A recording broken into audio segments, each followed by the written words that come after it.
Obrigado, presidente. Senhores deputados, senhoras deputadas, brasileiros e brasileiras que acompanham esta sessão da Câmara Federal. Subo esta tribuna para mais uma vez falar da preocupação número 1 do povo brasileiro. A preocupação com a política econômica que está em curso no país. A preocupação com o desemprego que cresce a cada dia. A preocupação com o empobrecimento da população e com a falta de alternativas de um governo que, se este governo Bolsonaro começou há 5 meses, é preciso que se diga desta tribuna que esta política econômica iniciou desde que um golpe derrubou a presidenta Dilma.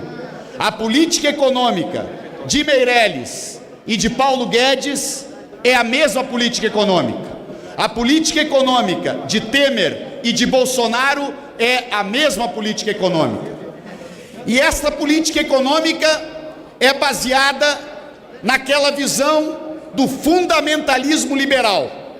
A ideia de que o país encontraria um caminho de desenvolvimento se ele iniciasse um amplo processo de privatizações e se ele passasse a cortar progressivamente investimentos públicos atrás daquilo que chamam um equilíbrio fiscal que nunca chega, deputado Tadeu Alencar. Nunca chega, porque quanto mais cortam os investimentos públicos, mais cai a atividade econômica e piora a arrecadação e o ciclo vicioso está gerado. O ministro Paulo Guedes e a política econômica do governo Bolsonaro devem ser chamadas de política da PEC 6. Porque o ministro Paulo Guedes, ele quer convencer o Brasil que com a PEC 6 ele vai resolver os problemas da economia brasileira, e não vai. Economistas de direita, de centro e mais à esquerda começam a criar já uma unanimidade, uma ampla maioria no país dizendo: este corte profundo de 1 trilhão em 10 anos, retirando do bolso de pessoas que ganham 1.000, 2.000, 3.000 reais, vai aprofundar a recessão econômica, vai aprofundar o desemprego e as dificuldades. E o equilíbrio fiscal tem que ser obtido de forma justa, de forma a gerar, de fato, crescimento econômico e desenvolvimento.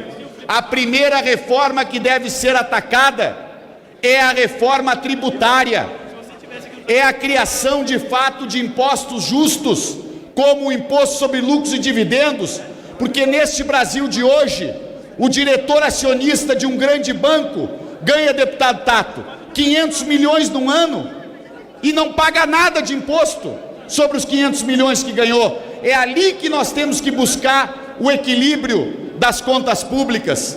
E mais do que isto, o Brasil quer uma política industrial. Onde está o ministro Paulo Guedes e o presidente Bolsonaro? Olhem para a indústria brasileira, olhem para a atividade produtiva, deputada Benedita. Essa política econômica deles é a política econômica da especulação financeira. Quem vive desta conta aqui, que é a conta dos juros da dívida, esses sim estão ganhando muito dinheiro. O Brasil gastou no ano passado 1 trilhão e 65 bilhões para fazer a rolagem desta dívida a taxas de juro altíssimas. E aí vem aquele que diz o seguinte: mas Fontana, não pode mudar a taxa de juros, porque se mudar a taxa de juros, aí a economia para, aí ninguém mais empresta Brasil. Não, aqui há uma disputa pela renda do país, tem que reduzir esta taxa de juros, tem que retomar programas de investimento público. Está aqui o deputado Hildo, que está relatando uma matéria, tem que revogar a emenda constitucional 95, não pode deixar o país garroteado mais 1 ou 2 anos. O PIB, isto é uma lição elementar da economia, ele é medido pelo consumo das famílias, pelo investimento público, pelo investimento privado e pela balança comercial de um país. Entre as brigas que o Bolsonaro arruma com a política internacional dele desastrosa, nós estamos perdendo balança comercial, asfixiando os salários, deputado Vicentinho, nós estamos perdendo o consumo das famílias e não investindo no setor público, quando o setor privado está com baixo investimento para a economia. E qual foi o grande segredo do governo Lula, do primeiro governo Dilma? Foi exatamente incentivar o mercado interno, gerar crescimento econômico, a previdência equilibra, o país cresce, melhoram os salários, arrochar o salário mínimo, veja o absurdo, retirou a política de valorização do salário mínimo, que era uma variável importantíssima para gerar capacidade de consumo. Lógico, quem vive da especulação financeira não está preocupado com o poder de compra do trabalhador, porque ele não depende de vender um produto real produzido numa economia real.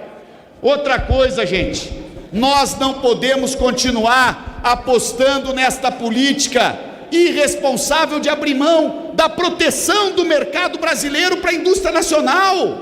Veja a indústria naval, a questão do conteúdo local. Este liberalismo fundamentalista não deu certo em país nenhum do mundo, nunca retirou um país da recessão. Esse austericídio de corta para a obra, para a estrada, corta da universidade, corta da saúde, corta dos salários. Onde é que a economia brasileira vai parar? Presidente Bolsonaro, ministro Paulo Guedes, olhe a floresta, chega de mentir para o povo brasileiro, dizendo que essa tal emenda da Previdência é a salvação de tudo. Ao contrário, esta proposta da Previdência, além de injusta e cruel, além de não estar focada para corrigir os eventuais distorções que existam, ela vai afundar a economia ainda mais, porque em 10 anos ela vai retirar 1 trilhão da economia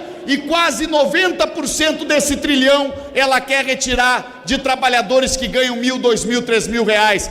Mudem esta política econômica para o Brasil recuperar empregos.